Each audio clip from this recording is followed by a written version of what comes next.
Halo, selamat siang Pak Ami. Iya. Selamat siang. Iya Pak Ami. Saya perkenalkan, nama saya Dimas dari Bang Pak. Ada apa Mas? Boleh minta waktunya 2 menit sebentar aja Pak. Saya ada kabar gembira buat Pak Ami. 2 menit ya? Iya, monggo. Begini Pak, ceritanya saya ingin menawarkan ada produk kami yang terbaru, Credit Card Platinum kami untuk Bapak. Kebetulan Bapak yang terpilih jadi calon nasabah kami. Cashback, melakukan pencairan dana tunai 30 juta 2 hari Pak pencairannya. Gimana Pak? Bapak tertarik? Apalagi ini belum ada bebasan annual fee tahunannya Pak. Baik. Sebelumnya saya boleh tanya dulu ya? Boleh Pak? Nggak masalah ya? Baik. Mas Dimas Muslim? Saya, iya Pak, betul Pak. Muslim ya, Alhamdulillah ya. Kita sama-sama Muslim. Iya Pak. Mas Dimas pernah dengar nggak tentang riba? Iya, pernah dengar. Pernah dengar ya? Iya. Pernah kebayang bahaya riba nggak? Bahaya riba? Iya, tahu Pak. Mungkin pernah dengar hadisnya atau ayat Qur'annya? Pak, Pernah. tapi Pak, bagaimana? Masih tertarik Pak dengan kartu kredit platinum kami Pak? Nanti kita lanjutkan. Saya boleh cerita dulu? Ya, boleh. Ya. Jadi gini Mas Dimas. Coba Mas Dimas bayangkan kalau ada orang yang berzina sama ibunya. Kira-kira respon masyarakat gimana? Semua orang sepakat jelek ya. Gimana? Maksudnya gimana Pak? Kalau misalnya ada orang yang berzina sama ibunya, semua orang akan menganggap dia melakukan perbuatan yang maksiat. Ya bejat itu Pak. Oh, bejat sekali ya. Bejat Pak. Baik, kita sama-sama sepakat untuk itu. Iya. Begini, Nabi SAW menyebut bahwasanya riba itu ada 73 pintu. Pintu yang paling ringan, kata Nabi SAW, dosa riba itu seperti berzina sama ibunya, Mas. Itu nilai dosa riba yang paling ringan.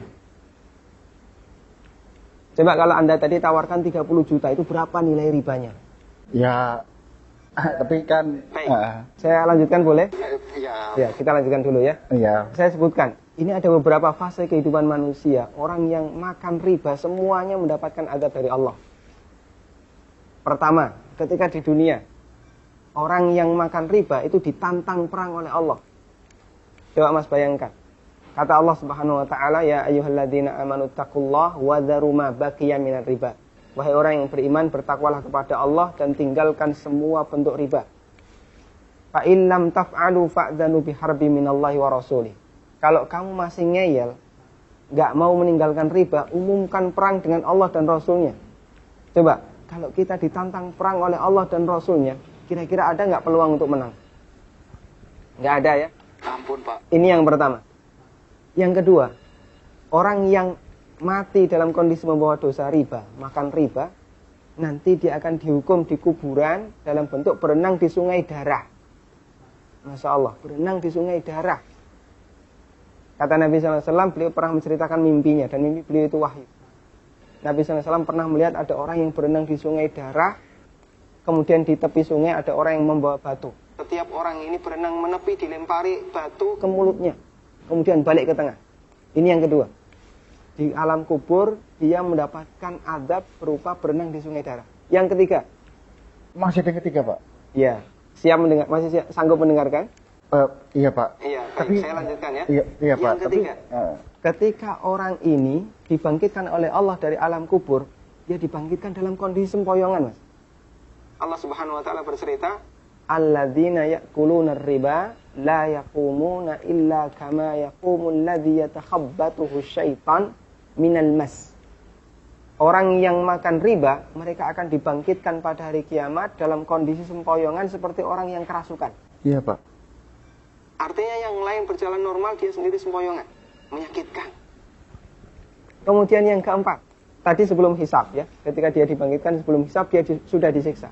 Yang keempat, setelah dihisab, orang yang makan riba itu kan makan harta haram ya. Iya Pak. Makan harta haram, Pak. kita sepakat itu.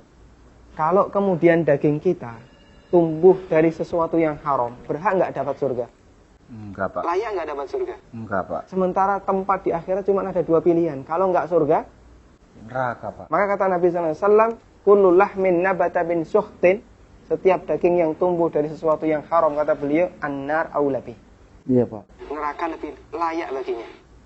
Coba Mas Dimas bisa perhatikan, dalam 4 fase kehidupan orang yang makan riba itu semuanya sengsara. Ketika masih hidup di dunia, dia ditantang perang oleh Allah. Ketika mati, dia berenang di sungai darah. Iya Pak. ketika dibangkitkan dalam kondisi sempoyongan, setelah hisab dia ditempatkan di neraka. Iya, Pak. Masya Allah. Masih ada tawaran yang lain? Ampun, Pak. Masih dilanjutkan? Ampun, Pak. Mas Dimas bisa renungkan Iya, Pak. beberapa poin yang tadi saya sampaikan. Iya, Pak. Nanti kalau misalnya ada sesuatu yang belum jelas, tidak masalah, hubungi saya lagi. Iya, Pak. Kita akan lanjutkan diskusi tentang riba. Iya, Pak. Bisa? Bisa, Pak. Ya, terima kasih ya. Assalamualaikum. Waalaikumsalam.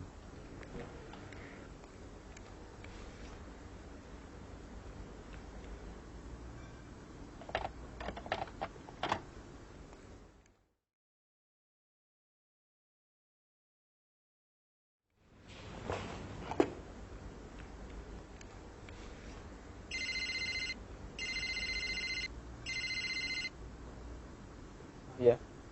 Halo, Assalamualaikum, Pak. Waalaikumsalam warahmatullahi. Saya Dimas nih yang tadi, Pak. Iya, Mas Dimas. Iya. Gimana nih Mas Dimas? Ada tawaran apa lagi nih? Ada lowongan kerjaan nggak ya, Pak ya?